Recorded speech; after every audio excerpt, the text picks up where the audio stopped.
చూసిండ్రానోళ్ళ గీడున్న ఇల్లెట్లా కట్టిండ్రో ఏదో Eiffel tower కట్టినట్టే పొడుగుత కట్టిండ్రు కదా. ఈ అవ్వ జాగ చూతే బుట్టమంతనే ఉన్నది. చక్కగా ఒక నీళ్ళ ట్యాంకు కూడా కట్టేంత జాగ కూడా లేనట్టే కానతున్నది కదా. కానీ మరీ బుత్తమంత జాగల్ని గింత పెద్ద బంగ్లా కట్టాలనే ఆలోచన ఎట్లొచ్చిందో ఏందో ఆలకు గాని పశ్చిమ గోదావరి జిల్లా పాలకోడేర్ల కట్టిండ్రట గీ మూడంతరాల బంగ్లాను. ఇల్లు కట్టాలనంటే కనీసం ఒక 50-60 గజాల జాగనన్ను ఉండాలి. గసంటిది 24 గజాల జాగల్నే గిది కట్టిండ్రట. మళ్ళా దీనికి పర్మిషన్లు సుతం లేవట. ఆవు మరి గింత చిన్న జాగలా ఇల్లు కట్టుకుంటామంటే ఎట్లిత్తారు?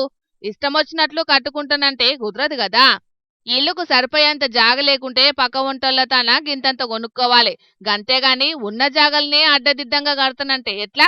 కాని గీలు మాత్రం ఉన్న 24 గజాల జాగల్ని గీ మూడంతరాల బంగ్లాను కట్టేండ్రు. ఇక ఇది చూసి ఆడున్నోళ్లే కాదు, డిప్యూటీ స్పీకర్ రఘురామరాజు సార్ కూడా మస్తు పరేషాన్ అయిందట. అక్రమంగా కట్టిన గీ బంగ్లాను ఎంబటే కూలగొట్టాలని ఆఫీసర్లకు ఆర్డర్ వేసిండట.